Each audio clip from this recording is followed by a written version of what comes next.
James Archer was an Irish member of the Society of Jesus and played a controversial role in the 9 Years' War. During the Tudor conquest of his native country, in the final decade of the reign of Queen Elizabeth I, he became a leading hate figure in English government propaganda, but his lasting achievement was in the establishment of Irish seminaries in continental Europe as part of the Counter-Reformation.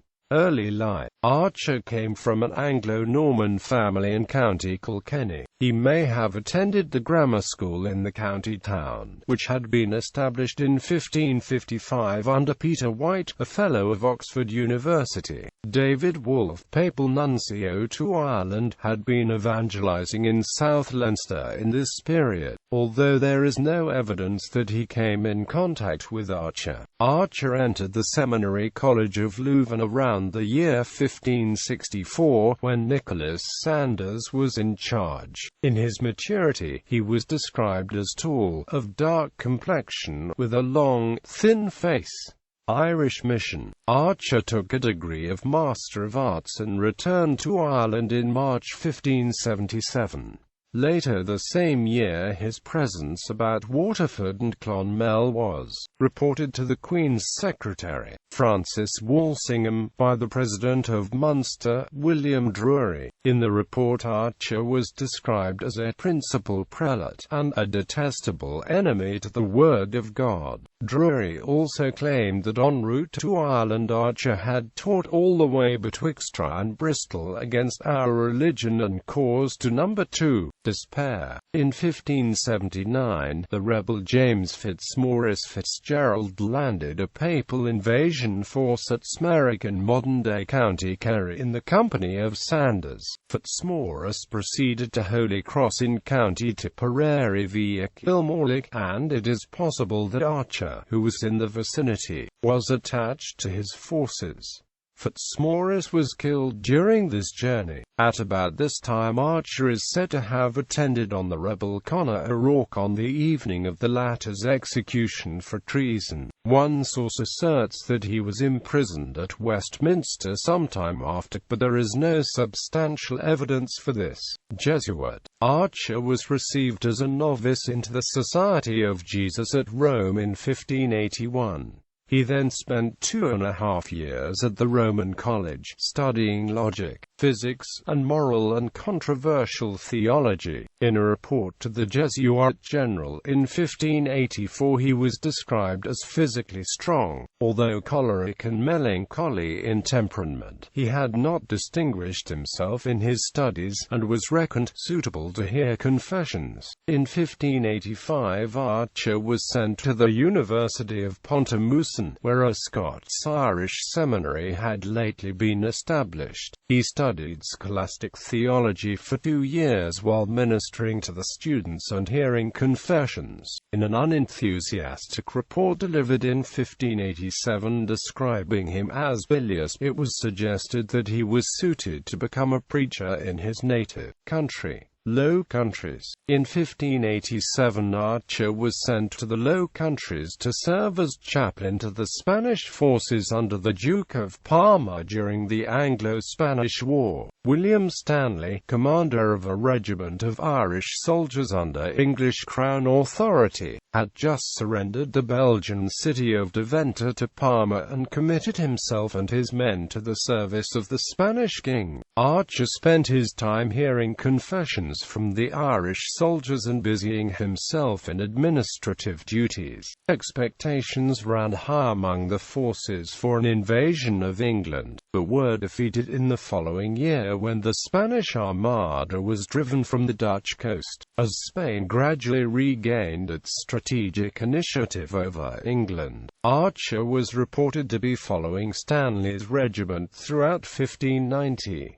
In September of the following year he was at Brussels, recovering from an illness. His superiors still considered him of middling ability, and the impression of melancholy and irascibility persisted. A request was then received from the Archbishop of Armagh, Edmund McGowran, for his participation in a Jesuit mission to Ireland. Salamanca. Archer remained in the Low Countries throughout 1591, then spent 3 months at Calais before he sailed to Spain, where he became the first rector of the Irish College at Salamanca after a visit to Philip II's court at Madrid. In the following years he visited court regularly in an effort to secure scarce funding for the institution. By this time his superiors had altered their opinion of him to such a degree that he was considered ripe for promotion. Plots and allegations. In 1594 Archer became involved in controversy, when it was alleged that he had plotted 2 years previously with other Jesuits and Stanley to assassinate Queen Elizabeth I. The chosen assassin had been Hugh Cahill, a Tipperary man who confessed that he was paid to hang about the court at London, on the off chance that the Queen might present herself as a target and then stab her. The confession had been obtained under torture by Richard Topcliffe, and further information came from an agent of Robert Cecil, secretary to the Queen. At this time, Archer was also implicated in a plot to torch the French and English ships at Jep. The merits of the allegations are impossible to judge, although it seems clear that Archer was acquainted with Cahill. The assassination plot was just one of many against the Queen that received credence during the final decade of her reign. One skeptic has pointed out that the evidence only emerged once Father Robert Persons had published his conference about the next succession to the crown of England. The book does appear to have alarmed Elizabeth's advisers, and from that date onward the flow of supposed plots against the Queen's life became steady. In 1601 Cecil himself was accused of treason at the trial of the Earl of Essex on the basis of his reading of Persons' book, but survived this twist and went on to secure the succession of James I upon the Queen's death 2 years later. Ireland. In 1596 Archer returned to Ireland, landing in the southeast, with a view to re-establishing the Jesuit mission there and to raise funds for the college at Salamanca. The brief visit became an enforced stay of 4 years, and it was soon decided at Rome to make him superior of the new mission. His presence came to the attention of the Lord Deputy, Sir William Russell, and the government regarded him with such suspicion that a reward was offered for his capture. By August 1598 it seems Archer had fled north to Ulster, where he joined the rebels as the 9 Years' War entered its most active phase. It is probable that, following the English defeat at the Battle of the Yellow Ford later in that year, he decided to commit himself to the cause of Hugh O'Neill. With this newfound authority he returned south to more familiar territory. During the rest of the war reports of Archer's exploits were legion, so that an aura of mystery and almost awe was attached to his name, and government officers referred to him as the arch-traitor and the arch-devil. However exaggerated the report is, it is certain that he was present at the taking of the Earl of Ormond in 1599, when the rebel O'Moores lured the most powerful nobleman in the country to a parley in a remote part of Carlow and seized him by treachery. The Earl spent a substantial period in custody, with Archer attending on him regularly, at a time when the English presence in Ireland was in jeopardy. Ormond Seizure, which followed the departure from Ireland of the Earl of Essex after a disappointing campaign, was put down by the President of Munster, Sir George Carew, to the Jesuits' influence. Upon Ormond's release some months later, unharmed, the Earl described Archer as an odious traitor. It may be that Ormond himself was complicit in the act, with some suggestion that he was indulging in a long game to ensure his power against the hazard of an outright defeat of the English and the removal of their influence from Ireland. One source later claimed that Ormond had converted to the Catholic faith during his captivity, and Archer is reported to have declared that the Earl would be made King of Ireland upon Spanish intervention. This episode still defies satisfactory explanation.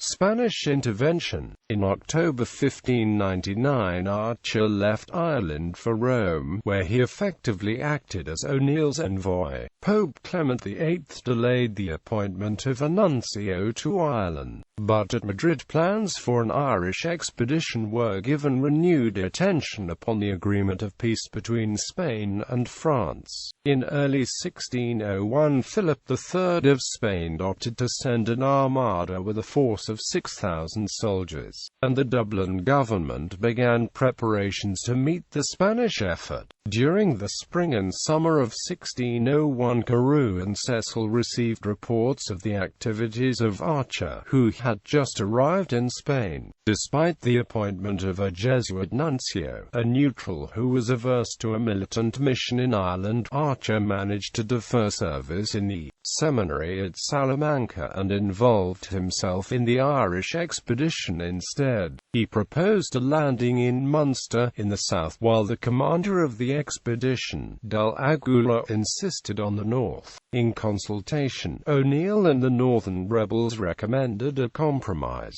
a landing on the coast between the western port of Limerick and Lough Foyle in the extreme north. In September, Archer set sail with the armada, which bore over 4,500 soldiers and was bound for the port of Cork, or its alternative at Kinsale. Both destinations lay at the extreme south of the island. Battle of Kinsale. On arriving in Munster in September 1601, Del Aguila discovered that the province lay docile under Carew's command. Following the imprisonment of Florence McCarthy and the capture of the Sugar Earl of Desmond, Archer vouched for a local chieftain, O'Sullivan Bear, who offered to block the march from Dublin of the Crown's principal army, but Del Aguila declined. The Spanish occupied the walled town of Kinsale, which was soon surrounded by Mountjoy in a siege that was to last 3 months. The rebel armies of O'Neill and Red Hugh O'Donnell marched the length of the country in bitter winter conditions, but were broken by the English cavalry and driven from the field in December at the Battle of Kinsale. Del Aguila then surrendered on terms and departed with his forces for Spain. Archer immediately engaged in recrimination. He accused the Spanish commander of cowardice and vacillation, of refusing to heed local advice and failing to sally out and join with his Irish allies at the critical point. Anticipating further Spanish aid, Archer left Kinsale and fell in with O'Sullivan Bear, who was holding out further down the coast. Consideration was being given at the court of Philip III to a further expedition, and Archer sailed for Spain on 6 July 1602 to report on the state of Ireland. At court, Archer railed against Del Aguila. For his part, the commander argued against further aid to the Irish and presented the king with a forged letter, supplied to him by Carew, purporting to be from Archer, in which the priest was supposed to have sought his pardon from Queen Elizabeth. The arguments dragged on, but by March 1603 Archer appears to have been vindicated while Del Aguila was restrained in his lodgings. Archer's hopes of aid continued, but after the Queen's death in March 1603, O'Neill accepted terms of surrender from Mountjoy. Upon the accession of James I to the English throne in May, a new dispensation was in place, and in the following year a peace was concluded with the Spanish. Del Aguila was eventually exonerated, and in Ireland Carew ordered all Jesuits and seminary priests to depart the kingdom. Archer sought to return to Ireland, and for years afterward his imminent arrival was touted in English government propaganda, but the remainder of his life was spent in Spain.